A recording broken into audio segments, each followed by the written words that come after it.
supply chainers, wherever you are in the world. This is Sarah Barnes-Humphrey with you today. Are you ready? Let's talk supply chain.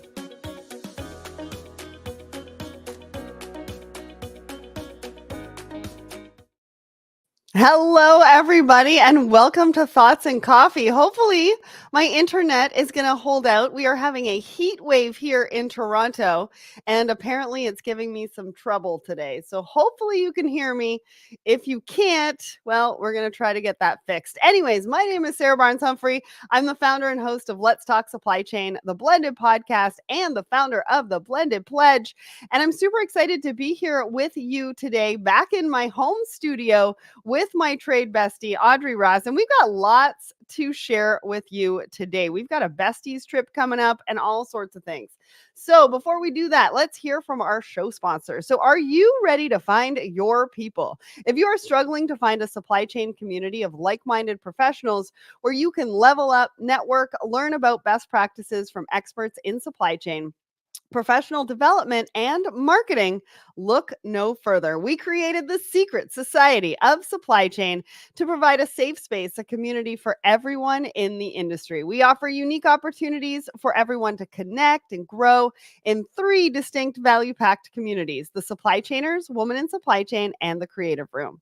From the learn at your own pace, content-rich approach of the supply chainers to the empowering community-focused space of women in supply chain and the marketing mastermind of the creative room, we mean it when we say there's truly a place for everyone. So head over to secretsocietyofsupplychain.com to explore which community was made for you. Now, we want to hear from everybody. I want to hear where you are tuning in from, and obviously participate, ask some questions. We'd love to hear from you.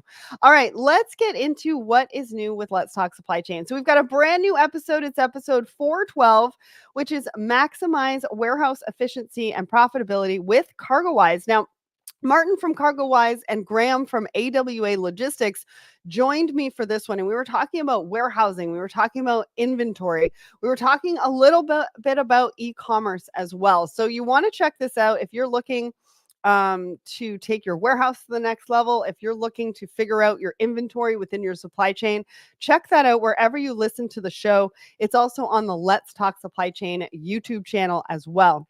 Now, tomorrow morning, I don't know what you're doing at 10 a.m. Eastern, but hopefully you're tuning into Supply Chain Unfiltered, which is hosted by the amazing Christine Barnhart. And she's talking about how to hack your supply chain for the modern world. Now, you're not going to want to miss this one. So even if you can't attend live, make sure you click that register or attend button, and we will send you the recording afterwards so that you can check it out. What else have we got? We've got our newsletter. I don't know if you've seen this. I don't know if you've signed up, but we have a LinkedIn Let's Talk Supply Chain newsletter over on our LinkedIn page. And this comes out every single Friday with all sorts of news. You can see last Friday, we were talking about the Canada border strike alert and what you need to know. So go and sign up for that if you have not signed up for it, and stay in the know of what's happening in the industry. What else have we got going on? Oh, I wanted to show this meme, but I'm going to wait till Audrey comes up because I think this has to do with what she is dealing with in supply chain. But before we bring her up, I just want to give a shout out to Susan Walsh. I got my little Susan in the mail, and I just want to say thank you. I mean, it's so cute. It reminds me totally of Susan Walsh. She is a classification guru if you don't know her, so go and check her out on LinkedIn. So shout out to Susan Walsh and my little Susan. All right. Oops. Just drop that. Okay, let's bring Audrey up. Good morning, Audrey. How you doing? I'm good. How are you? Doing okay. Getting a little hot over here. What do you think? Oh, it's a little hot. It's too much for me. It's Too a much? little too much. I don't know. You feel like as a Canadian, like, you like the hot weather, but it's, Or we're complaining you about like the the hot cold. weather when you're by a pool, right? You don't like the hot weather when you're trying to drive to work and it's a tropical downpour and it's so hot and everything's humid and your hair's like this. So, yeah. Well, I'd rather this than snow any day. Not gonna lie. Oh, one of the other things I forgot to mention is that we've got a brand new blended episode coming out on Wednesday. So stay tuned for that. We're going to put that on my personal LinkedIn as well as the Blended Pledge LinkedIn page. And this episode is about equal pay transparency. You're not going to want to miss that one. We get into all sorts of things on that episode. Now, I wanted to share this meme while you are here. I'll get you to introduce yourself in a minute. But we posted this the other day. How are you feeling after all the supply chain disruptions? What did you think about this? I mean, his eyes, first of all. It cracks me up because it's twofold. Either it's the bags from being so tired because you're all the time talking all these different time zones, or it does feel like you've been punched in the face. Yeah. But also, I mean, the fact that he's got, I don't know, French toast or pancakes. Got a little waffle going on. Time for that? Who's got time for that in the weekday? I mean, at least he's got very, very good boundaries and routine over there. He's able to eat a meal at the proper time. Well, who knows? I mean, if anything, this could be at like 6 o'clock at night, especially in the summer now with like light going till. There's that. Oh, I forgot to eat lunch. I guess I'll have my pancakes at 3. All right. For anybody who doesn't know who you are, why don't you let everybody know who you are? Yeah, for sure. I'm Audrey Ross. I'm based in Toronto. What do I do? What do I spend my time on? International trade. So logistics, customs, VAT tax as a non-resident importer. Right now we're doing an audit around, traceability and supply chain. And my biggest about that. Yeah. Wow. It's a thing. It's a thing. And you got to write it down. Don't just try and do it. Also document it. Did you have to do it twice? Yeah. Shoot. Yeah. So, and then what else to do? This year I'm the OIT Toronto president, so the Organization of Women in International Trade. We had a great event last week. We're about to bring on some more board members. So that's keeping me quite busy. And then, of course, we've got our blended pledge, which lots of things are always happening with blended pledge. 1, because you have lots of great ideas, and 2, because, again, we have a really great board for that. So we're really, really lucky with the board that we have there. So, keep them busy. Do you see why I keep her around? She's like, you've always got great ideas. Thank you. I need to hear that every once in a while. But as you can see, both of us need a little bit of downtime. We do. And so this weekend, we are so lucky. We are going on a besties trip to Colorado. Excuse me.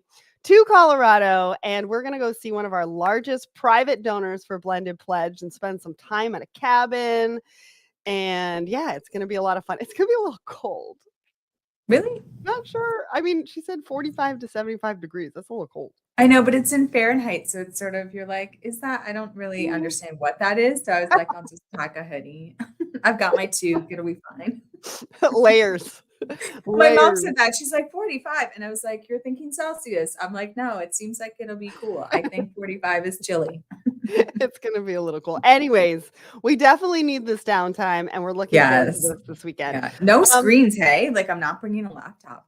What? Okay, I'm going to bring mine, but only as a just in case. Okay, but don't let me borrow it.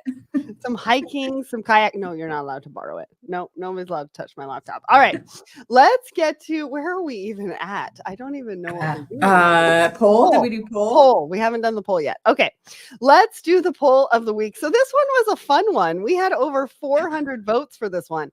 Which animal would make the best mascot for a supply chain team? So I'm a little surprised. So first of all, I don't know where my team got these options from. Yeah. The fact that they put the animal and then the reason behind the animal was brilliant, I think, because honestly, I wouldn't look at Ant and be like, we're going to get 43% of the votes. But when you put teamwork beside it, I was like, oh, okay. So 43% said ant, 27% said eagle, 17% said dolphin, and 13% said cheetah. What did you pick? I picked cheetah. You did? Okay. Yeah.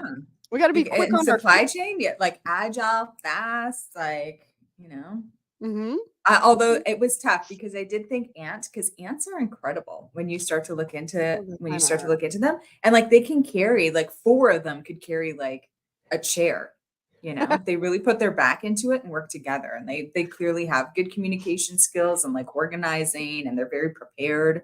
So I mean, that's representative. I It'd didn't be realize. interesting I think in human culture, it'd be interesting if someone came out with a supply chain company and had the ant like as a prominent logo, because it's such a thing where it's mostly, like a pest control company has an Yeah, ant, but like with the accent. that is So it'd be very an interesting true. branding. I should probably have put that as the branding for Secret Society of Supply Chain, not gonna lie. So Mark said African wild dog. He didn't say Nice. why though, so not Okay. entirely sure why that is a possibility. Angela said flying reindeer. Now there is no reasoning behind that one either. So But I'm a little curious. we know how involved reindeer are in the holiday supply chain. So I mean, Oh, that that's could be true. one. That is very true. Josh says rhino. I mean, I like rhinos. I'm Yeah. not sure why that Yeah. one Sturdy, reliable, tough. You are like the animal whisperer today. Jennifer said, how about all of them working together? I think that is probably the best answer to all of that. We should have had an option, all of the above. Yeah. Well, maybe African wild dog epitomizes all of those four. Maybe You that's think so? why Maybe. our commenter suggested it. So We'll I have to would look into like to further. hear from Josh, Angela, and Mark as to the reasoning behind your options, the additional options that you provided in the comments. But thanks so much to everybody who weighed in on the poll of the week. I want to say hi to Amrit over on my personal LinkedIn, and whoever's watching, we want to hear from you. Put in the comments where you're watching from, because we'd love to know. Now is the time for the market update. Are you ready? I mean, you've got lots going on. You already mentioned the audit. What do people need to know? I'm going to throw something in there before you start, though. Yeah, do So that. I heard that recently Brampton has put in some x-rays. So Brampton, Ontario, so in Canada, they've just, I don't know if it's just Brampton or Ontario or the federal government have just put some money into some x-rays, and they are going to start x-raying all the containers that are leaving the country because of how much auto theft that we have here in Canada to stop the auto theft. So So I think the that's pretty interesting. yeah, I think it was the federal representative in like Ghana was like, Canada, you need to get a hold of these autos. Like they're turning up here in droves. So yeah, so that's probably a federal program. I hadn't heard that, but that's a good tactic, because I yeah, thought so. we x-ray what's coming in. We should know what's going out. You're supposed to be documenting these things. There is an export process. So Oh, paperwork and that is supposed to be done. so Bruce over on my personal LinkedIn says rhinos have thick skin. That's why they Oh, picked that's rhino. why. That's a good one, Bruce. That's And then why. we've got Brandon watching from New York City and Amrit's watching from Mississauga. Thank you guys for watching us. Nice. All right, why don't you give us a bit of a market update? What's happening? What do Yeah, people for need to know? sure. Okay. I mean, along the lines of infrastructure, we had the new bridge that's going in Windsor. Yes. So they've got I guess, the enough of a crossbar that two workers from either side of the bridge could shake hands. So that Oh, happened that's cool. just the other day. So I'll try and find an article for you on that. So that's exciting, because that adds another kind of bridge option to improve the transport corridors between Canada and the US. So if you're here in North America and you ship between our two countries, then that's a great addition. What else? I mean, Lars obviously has the hot updates on what's happening in the Red Sea crisis. Stephanie Loomis had some really great commentary on what the pricing is like right now. I just saw a $10,000 container going into Europe, so not unexpected. We'd heard that was going to happen. So we've got a June 14th. We had a price shift. So they added in another GRI, and we're expecting another one July 1st. So we'll see. Wow. It hasn't been easy to get space. We're seeing too, if you do book space and then you cancel, there's now cancellation fees are, kind of being held, or enforced. So yeah, the Panama Canal is up to 36, I think 36 vessels a week. So back almost to full normal, which was about 38 vessels per week. Wow. Although if you're like me, you're a little nervous. I did tell a team who has some items that are going into New York later in September, October. I was like, well, we'll see, because it was a drought situation. So if they run into a dry September, October, then the situation could sort of happen again. So we want to be mindful of that. And still on the table, the CBSA, I think that has been resolved. for the moment. So there's no strike action at this Oh, point. that's right. They're at the table. So it's good. The rail strike is still on pause. I think the review comes in next week. So it went to a federal committee here in Canada. So that was both CP and CN were potentially on strike. That's still has a potential, but it's fairly low risk at this point because no one wants that to happen. Like, I'll quit. Like, there's no point. There's no point shipping into Canada if you have no rail. Well, let's hope not, because I've got a Yeah. big announcement coming up with Yeah. CPKC So here in they should Toronto, be, and so they'll sort it out. They'll sort it out. Give I'm them what they hoping they're want. gonna sort it out. Safety first, you know, let's go. And then the ILA, of course, on the East Coast, you can't have a market update without kind of mentioning that. It is kind of a negotiation. I think their contract is end of September, beginning of October. You know, I've been watching the Journal of Commerce for details on that. They really have the inside eye on that. So, oh, never boring, Sarah. It's never boring Just over here. like the meme that we just showed, the supply chain Exactly. disruptions. Well, that's such a great market update, and a lot of things to sort of think about and take a look at, keep an eye on, but also the resources, right? Follow Lars, follow Stephanie, follow Journal of Commerce, because they're always coming out with some good Follow options. your stuff, like, you know, Oh yeah, I mean, follow Let's Talk Supply Chain. That'd be great too. Join us for Thoughts and Coffee. All right, so let's get to our first article. Now, I don't know how many of you have heard about 321. It's something that actually we have a whole podcast episode coming out on Monday with one of the experts in Section 321. SCI out of Canada. They are heavily into this. They are doing it very well, and they've been doing it for a while now. So if you are a retail brand, you're definitely going to want to tune into the podcast on Monday to learn more about it. Now, one of the reasons why you want to learn more about it is because recently there has been some suspension. So there have been some forwarders and some brokers who have been suspended due to a variety of reasons, but the US Customs, they're tightening the enforcement on low value e-commerce trade. Now, if you're not up to date on this, what they did back, I think in 2016, they allowed $800 worth of merchandise a day with no duties and taxes to flow into the US. But what they didn't realize was the sheer volume of these shipments that would be coming into the US. And of course, they don't have enough resources to keep going through everything to make sure that that there are no suspicious packages, you know, things that aren't supposed to be coming into the US aren't coming in. And just to put it into perspective, there is 4 million shipments a day that are coming in under $800.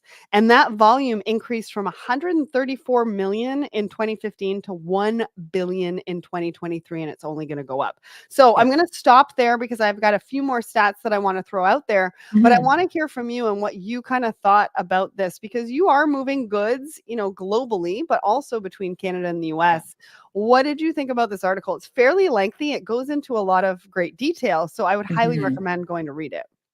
Yeah, if you're doing any package shipping, so this kind of highlights low value e-commerce, and there's a whole segment of our business that is that. But even your just packages back and forth, if you're sending samples, production approvals, sales samples to customers and things like that cross border. So the $800, that's something we call is technically called de minimis. And so most countries don't have that high of a de minimis. Like if you're in Canada, it's $20 Canadian.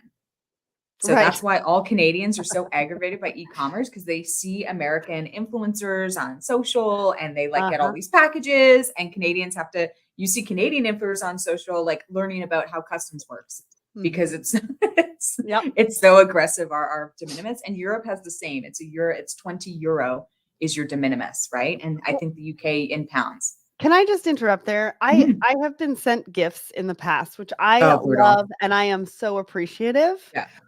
Yeah. But if you don't write gift on it and it's valued at more than $20, I end up spending GSTs and duties. But now they've added a handling fee.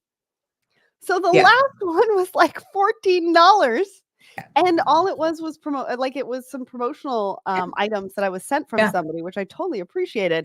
But just so you know what Audrey is talking about around influencers, if you're sending product to people in Canada, this is our reality. And there's some definite workarounds. Like people get postal boxes in Buffalo and drive down once a month and pick up their packages if you're a Canadian. So, which I probably shouldn't have said on the internet, but it's there now. But it's the same with these e-commerce rules. So a lot of companies took advantage of this e-commerce rule, and it's just keeps expanding. And every time I hear about it, I'm like, is that within, like, Right. is that appropriate, or is that, I feel it's sort of borderline, but you have lots of experts who are doing it. So what I've heard, not that I'm doing it, what I've heard is that there are shipments that are going from China into Mexico. They are packed as individual packages, or no, I guess they're repacked. So they come in bulk to Mexico, they're packaged, and then they're brought across the border. And then that's considered, and it's packaged individually for the customer. And so that's considered an under 850 import. Yeah. Because all of the packages in the truck are one shipment package going to one customer, because e-commerce, right? You're not delivering to one DC, right? Yeah. Where all of those would be charged going to one location. Those 800, 900, 1,000 packages. We need this besties trip. And coffee. Are going to all these different people. So you're allowed to play with this de minimis rule. So I'm certainly not the expert, but I mean, there's definitely, you have customs brokers in the US who are superb experts on this. I can recommend some of them to you, but it is a hot item. So the US did do this kind of in 2016. And then now when it's kind of, they're doing audits, and they've been doing an overall review on how they're treating imports, especially from China, right? There's the scrutiny on China is ever present. But they're doing this kind of, this audit review on, like, well, how many packages do we have? Who's enforcing this? What if there's, how are we protecting our citizens and borders? Which is not a bad thing. But it does mean that you want to be paying attention, and you do want to make sure, like, you are talking to a licensed customs broker who has not someone who popped up 3 weeks ago. Yeah. Right. Yeah. Not one of those, like, popped up 3 weeks ago and hasn't, like, someone who's been doing this for a while, has like a trade compliance lawyer on staff, and is really understands how this works. Yeah, and that is so true. So I would highly recommend listening to the podcast episode that we've got coming out on Monday, because we go into all sorts of details about this. But if you're a retailer and you are crossing borders, even if you're not and you're in the US and you want to move goods through Canada, that is a great option. But again, you need to work with somebody that knows what they're talking about. All right. So our second article is actually an interview. It's an interview that I did with EUAutomation.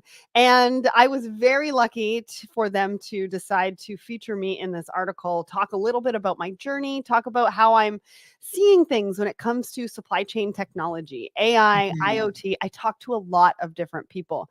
And so I wanted to bring sort of all of that information into an article with EUAutomation. And so I don't know if you had a chance to read this, but I would highly recommend, if anybody wants to understand some of the information that I'm receiving on a regular basis around these technologies and how you can use them, how they're going to be useful in supply chain, to go and check out this article. We won't spend, too much time on it, but Audrey, what did you think of this?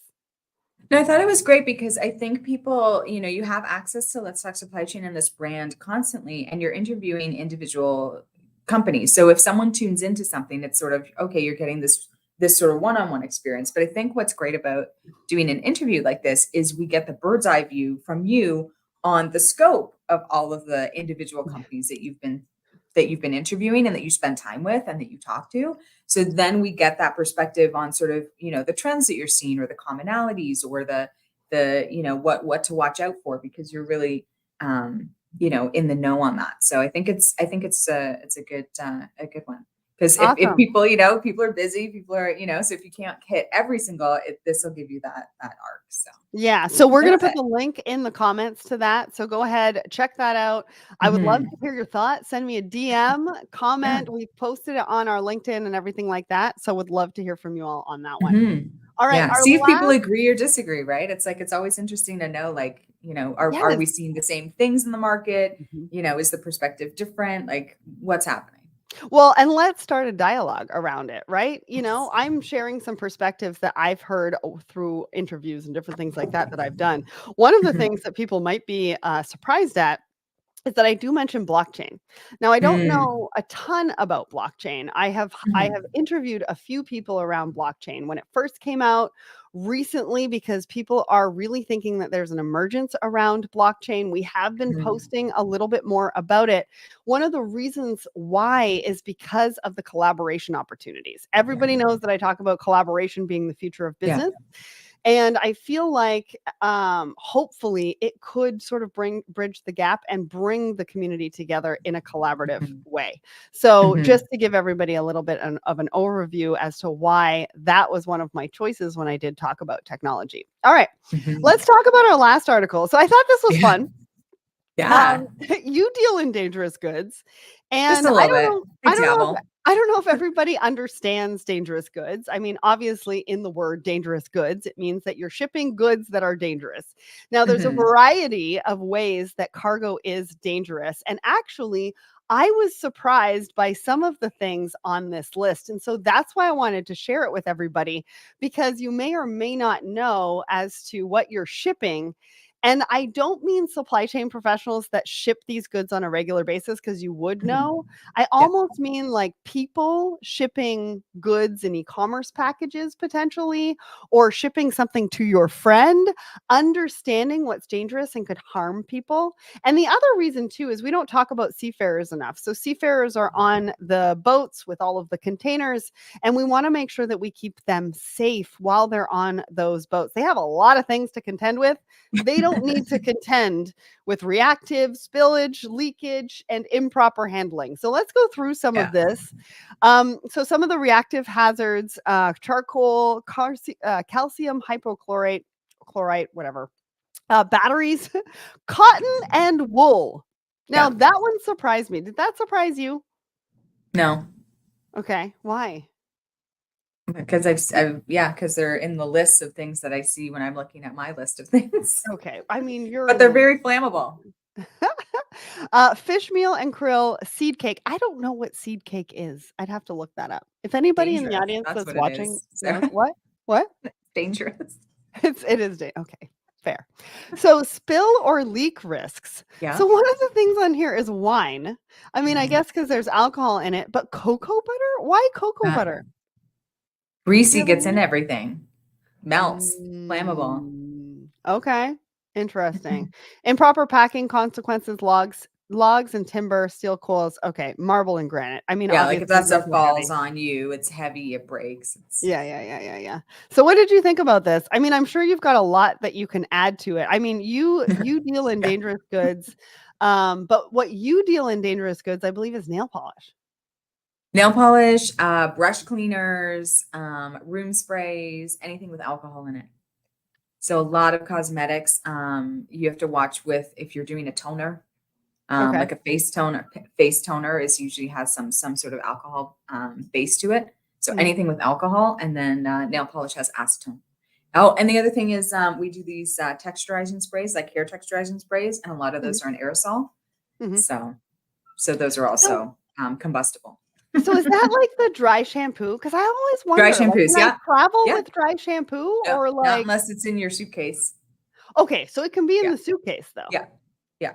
Got it. Because when you have to, it's factoring out the risk. So is the individual product it's combustible? If you're in your home and you leave it next to a heat source, it'll blow. That's not going to be great. If it's nail polish and it's flammable, what would make it flammable? If it's one bottle and it's sitting on your counter and you knock it over, you would have to like introduce a lighter and Right. or Mhm. a match or something but then you have to take it bigger, right? So what's the context when you're in transportation? If a bunch of nail polish, if you're a truck full of nail polish and you get into an accident, everything breaks and there's engine food because there's an accident and there's flame. So then it will go, it will set on fire. So it's all about risk. Really specifically, they're designed around protecting the person transporting it. So the truck driver, the seafarer, right? So it's really important in ocean that we declare these things. And so a company, I tend to be a very compliant person. I declare it. It's very clear what we're shipping. We have the ingredients, we have the labeling, we know what country we're going into, we follow those labeling rules. Things meet the standard, and I have the documentation to back that up. We did see a period, flammable good or sorry, dangerous goods do tend to have a little surcharge to them. Right. That's reasonable. It's dangerous. So, but people do try to skirt that surcharge and try to not declare it. Mhm. Those things get onto vessels. The vessel has some sort of an accident. They pack those vessels based on what's going to, what is reactive to water. Well, we're not going to put that on the side closest to the Right. water, right? What if it gets bumped, is going to set on fire? What is going to explode? What is going to leak? So they're very, that proper handling, like that's their whole gig, right? Is Yeah. understanding proper handling and packing themselves accordingly. If you don't tell them what it is, Yeah. It then can you're cause all contributing to sorts of that problems. danger. Yeah. Yeah, it's not a Absolutely. problem to ship dangerous goods. We do it. Everybody does it, as long as you know what you're declaring what you're doing so that they can help you, and you just pay the Yeah. surcharge. And it's such an important topic, and I don't think we talk It about it is. enough. All right. And people We don't do realize, yeah. We do have to wind down. Again, Supply Chain Unfiltered with Christine Barnhart is happening tomorrow morning on this channel at 10 a.m. Eastern. You're not going to want to miss that one. Click the attend, click the registration button. Nominations for Women in Supply Chain Award. They've extended it to this Friday. So head over to the registration link in the comments and make sure that you nominate a woman in supply chain today. Well, that's it for us this week. We will not be back next week because we are taking our little besties trip, but Traveling. we'll be able to talk all about that, or I'll talk about that on July 2nd. I'm actually going to be coming back with Patricia from Sourcing Network, and we're going to be talking about forced labor. Now, U.S. Customs is stopping shipments if you do not have that traceability aspect that Audrey was talking about. They are not letting it in the country. So you need to know where your goods are coming in from, materials, who is a part of that process, because your cargo will get stopped. Anyways, I hope you guys have an amazing week ahead, and I'll see you in a couple weeks. Ciao.